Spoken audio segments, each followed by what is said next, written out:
Home okay के जंगल हमेशा अपना रूप बदलते रहते हैं।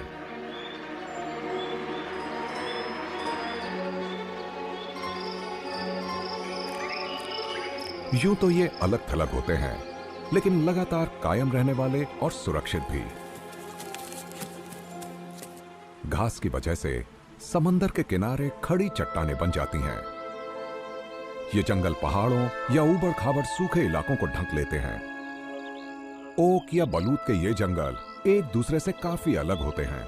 कुछ एकदम घने जंगल जहां घुसना तक मुश्किल है और जहां शर्मीले जीव छिपकर मजे से जीते हैं।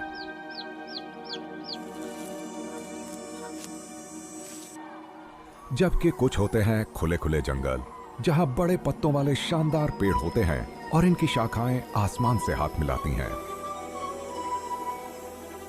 होम ओक्स के चारों तरफ होती है चहल पहल से भरी खूबसूरत दुनिया। ऐसी विविधता जो आपको दुनिया में और कहीं देखने को ना मिले। यह कहना गलत नहीं होगा कि अगर आपको शानदार मेडिटेरेनियन फॉरेस्ट देखने हो तो होम ओक्स के जंगल में चले आइए।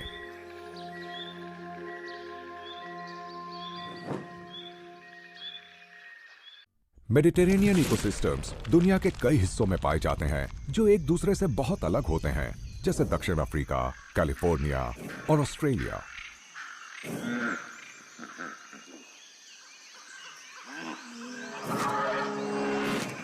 लेकिन इसका असली जलवा नजर आता है भूमध्य सागर के आसपास और खास तौर पर एंडालुसिया में।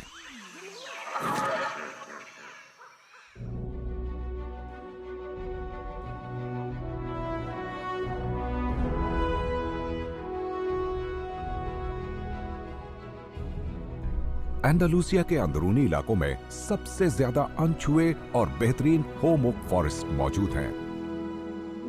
होम ओक्स बहुत अलग अलग तरह के मौसमों में उग सकते हैं, लेकिन ये लगातार बदलते हुए क्लाइमेट में तेजी से डटे रहने के लिए जाने जाते हैं, चाहे बर्फीली सर्दी हो या फिर आग उगलती गर्मी। ये जंगल एक अनूठी इकोलॉजी का हिस्सा है। यहां रहते हैं तरह तरह के जीव जिन्हें यहां के मेडिटेरेनियन क्लाइमेट के थपेड़े सहने पड़ते हैं। होम ओक के जंगलों में जानवरों की दर्जनों प्रजातियां रहती हैं। साल के अलग अलग वक्त ये यहाँ के पेड़ों पर पनाह लेती हैं और इनका भरपूर इस्तेमाल भी करती हैं। इनकी मोटी शाखाओं, इनकी पत्तियां, इनके तने और इनकी जड़ों के बीच रहते हैं तरह तरह के जीव। ये पेड़ कितनों को पालते हैं। चाहे अजीब सी वर्म लिजर्ड हो जो मिट्टी खोदकर अंदर घुस जाती है, या फिर बड़ा सा हिरण जो झाड़ियों में छिप जाता है।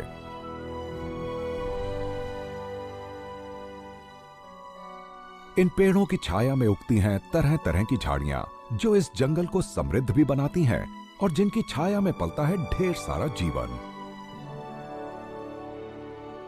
मेडिटेरेनियन इकोसिस्टम में सबसे ज्यादा तादाद में पाए जाते हैं ब्लैक वल्चर और आइबेरियन लिंक्स, और इनका जीवन होम ओक्स के इर्द गिर्द ही चलता रहता है।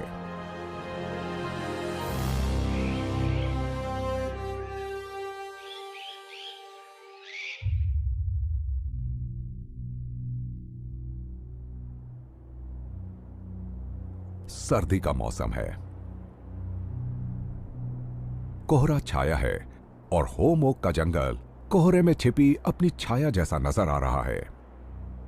रात को कुछ हिस्सों में तापमान -15 डिग्री सेल्सियस तक पहुंच जाता है।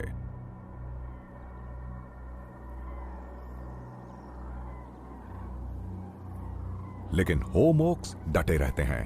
इनकी मजबूत पत्तियों को इससे कोई नुकसान नहीं पहुंचता।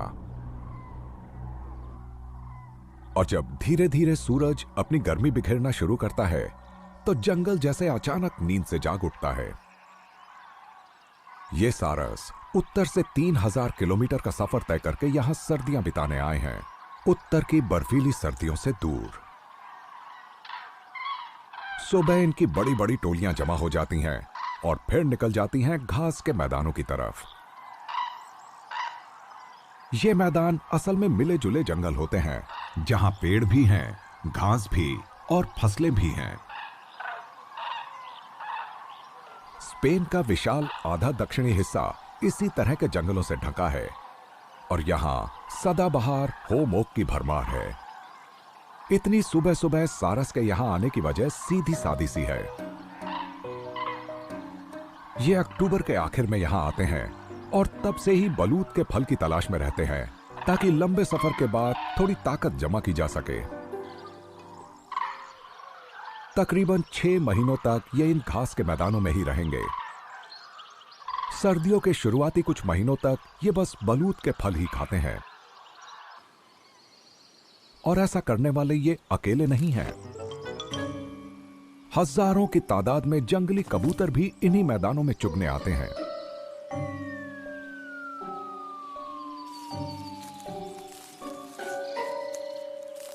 कबूतर तो इन फलों को साबुत निगल सकते हैं, पर सारस के हाथ खाए फलों को खाना और पचाना इन्हें ज्यादा आसान लगता है।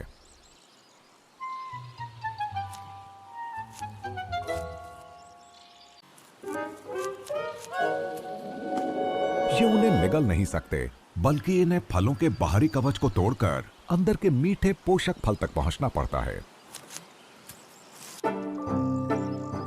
होम ओक्स के आसपास पल रहे जीवों के लिए बलूत के फलों की अच्छी फसल किसी वरदान से कम नहीं होती। लाखों जीव इनके सहारे जीते हैं, चाहे सारस हो जो इस महाद्वीप का सबसे लंबा पक्षी है, या फिर नन्हे से ये चूहे।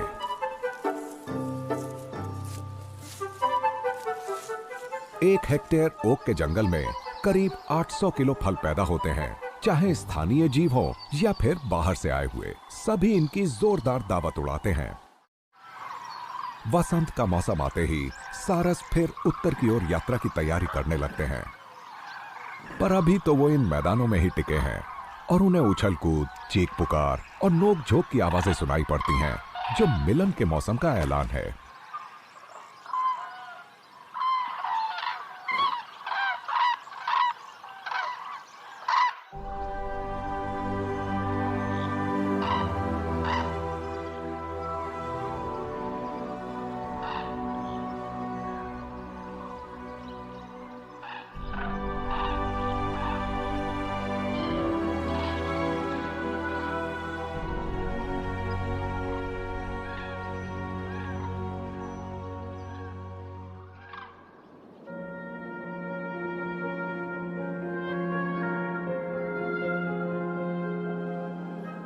होम ओक के जंगलों पर धुंध का पर्दा उठता गिरता रहता है।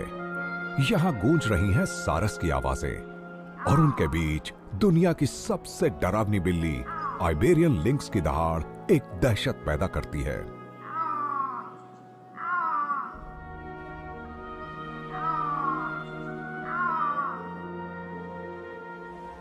एंडालुसिया के ये जंगल इसके तबाह हो चुके राज की आखिरी निशानियां हैं।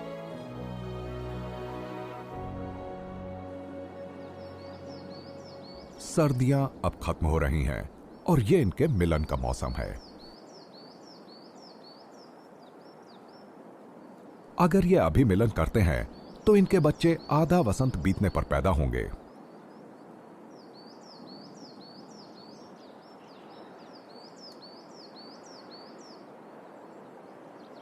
ये जंगल में बचे लिंक्स के आखिरी जोड़ों में से एक है। ये कुछ हफ्तों तक एक साथ रहेंगे और मिलन करते रहेंगे।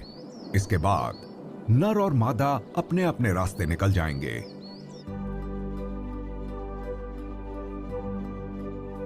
एंडालुसिया में वसंत जल्दी आ जाता है। फरवरी या मार्च में जंगल खिल उठता है। ये जंगल का त्योहार है और इसका फायदा उठाते हुए पंछी अपना घोंसला बनाना शुरू कर देते हैं। ब्लैक बर्ड्स सबसे पहले बच्चों के आने की तैयारियां शुरू कर देती हैं।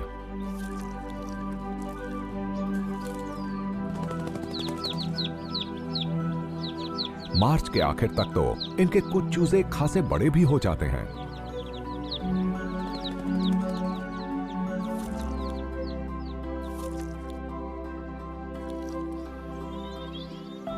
ब्लैक बर्ड्स के बाद बाकी प्रजातियां भी काम में जुट जाती हैं। नथैच पेड़ों के तनों में अपना घोंसला बनाने की मशक्कत करते रहते हैं। ये डालियों पर मंडराते रहते हैं ताकि तमाम कीड़े मकोड़ों को पकड़ सकें और अपने भूखे बच्चों का पेट भर सकें।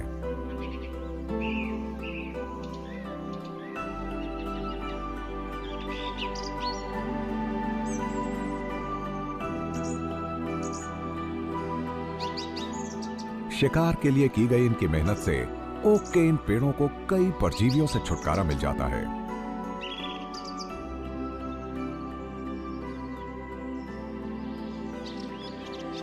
स्पॉटलेस स्टार्लिंग्स भी ओक के तने में ही घोंसला बनाते हैं।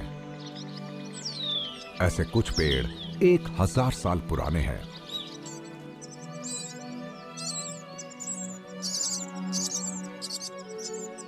ओक की ये शाखाएं और तने किसी शहरी इमारत की तरह हैं, जहां दर्जनों प्रजातियों के जीव रहते हैं और बच्चे भी पैदा करते हैं।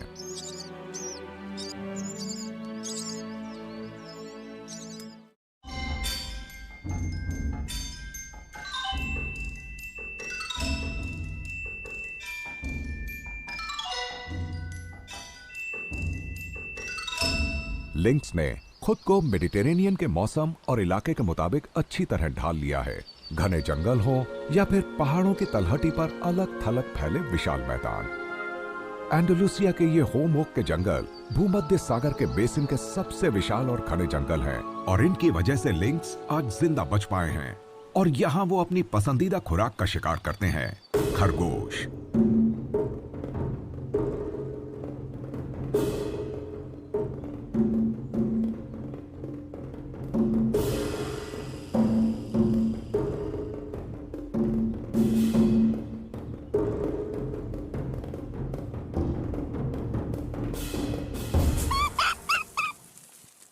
आइबेरियन लिंक्स सिर्फ खरगोश को ही खाते हैं, बस।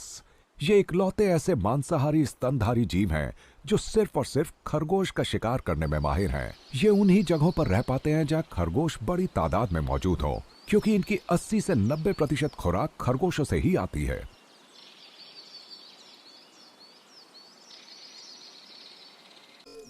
ये इन जंगलों में बड़े मजे से रहते हैं। दिन में ये सूखे ओक के पेड़ों के तनों के बीच छिपे रहते हैं।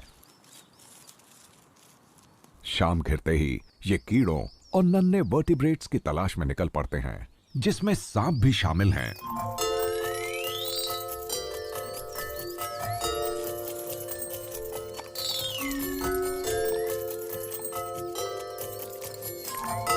ये साल का वो वक्त है जब गर्मियों की आहट सुनाई पड़ रही है, और हर दिन के साथ होम ओक का जंगल सूखता ही चला जा रहा है।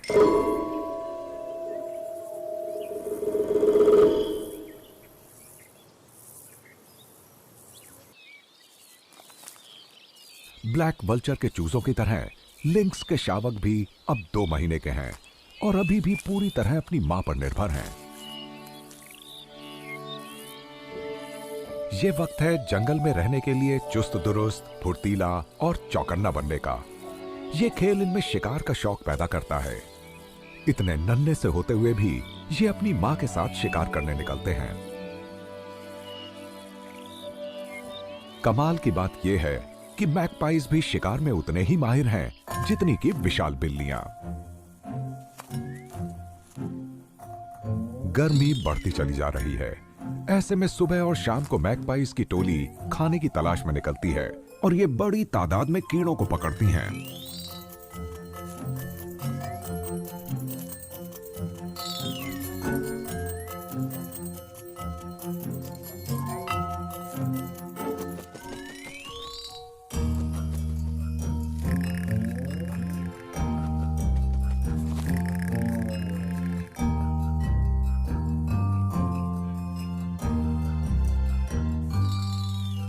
होम ओक के जंगलों में अब मेडिटेरेनियन की सख्त गर्मी का कहर नजर आने लगता है। दोपहर को तापमान 40 डिग्री सेल्सियस तक पहुंच जाता है।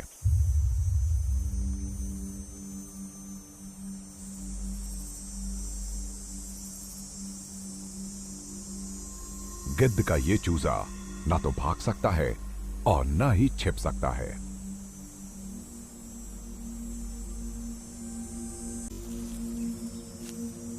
इसके माता पिता का प्यार देखिए। कड़ी धूप में ये इसे पंखों की छाया दे रहे हैं ताकि बच्चा जी सके।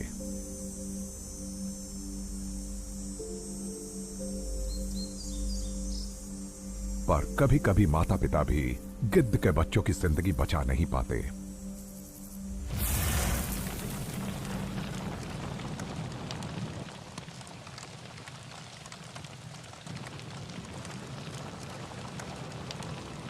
मेडिटेरेनियन के जंगलों में आग लगना आम बात है। पौधों की कुछ प्रजातियां, जिन्हें पायरोफॉस्फेट्स कहते हैं, इनके बीज आग लगने पर ही पूरे इलाके में बिखर पाते हैं।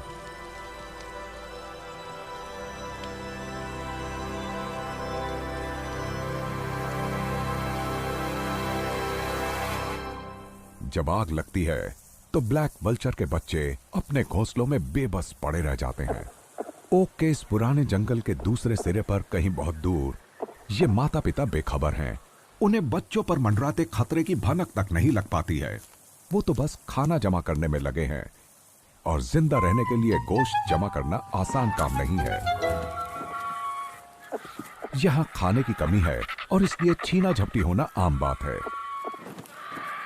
जब तनाव बढ़ता है तो जोरदार लड़ाई छिड़ जाती है।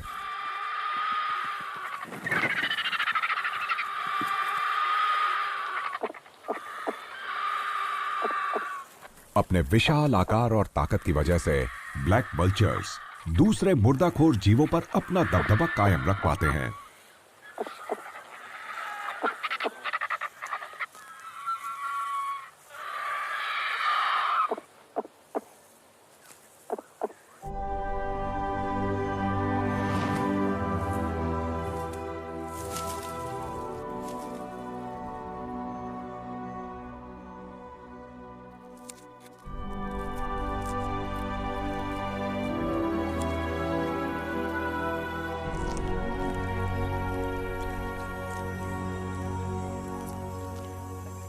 आग का खतरा खत्म हो चुका है। लड़ाई में भी जीत हासिल हुई है। अब वल्चर का ये बच्चा मजे से अपना पेट भर सकता है।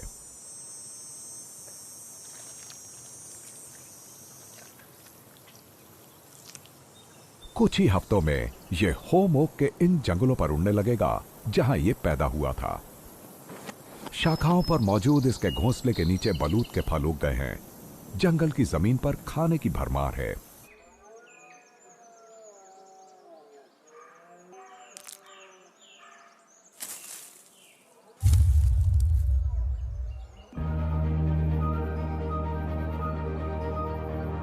फिर से बादल घिराए हैं, यानी पतझड़ आ रहा है।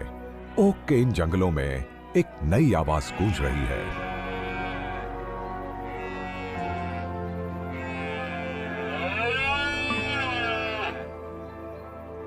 हिरण मिलन के लिए तैयार हैं। जंगल में उनकी पुकारें गूंज रही हैं।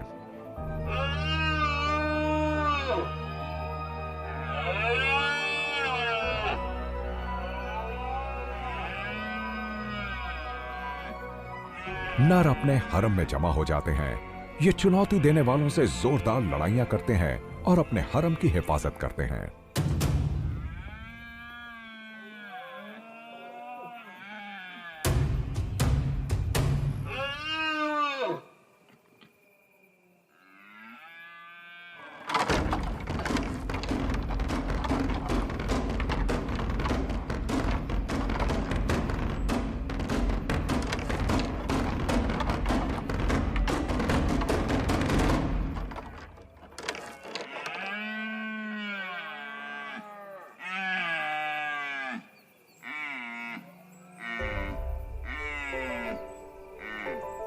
ये थकान भरा वक्त है। बलूत के फल ही इन्हें फिर से नई ताकत दे सकते हैं।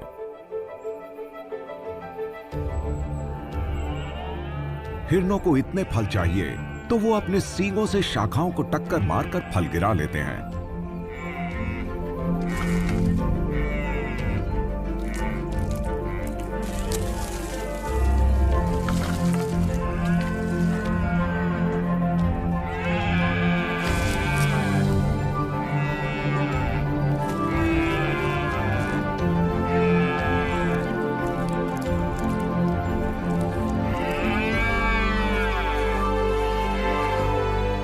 अब तापमान गिर रहा है और ओक के इस जंगल में नए बाशिंदे घर बना रहे हैं। ब्लैक काइट्स अफ्रीकी महाद्वीप चले जाते हैं और इनके घोंसलों में रेड काइट्स डेरा जमा लेते हैं। ये भूमध्य रेखीय जंगल की इन आरामदेह शाखाओं पर पूरी सर्दियां बिताएंगे। एक बार फिर बलूत के पके हुए फल गिर रहे हैं। ओक के इस जंगल के जीव खाने की कमी और भयानक सर्दियों में भी किसी तरह जिंदा बचे रहेंगे। हिरणों का शोर अब खत्म हो चुका है। इनकी जगह सारस की टोलियों की आवाजें गूंज रही हैं, जो उत्तर के दूर दराज के ठिकानों से फिर यहां चले आए हैं। यहां ये लिंक्स, मैगपाइस और ब्लैक वल्चर्स के बीच 6 महीने बिताएंगे।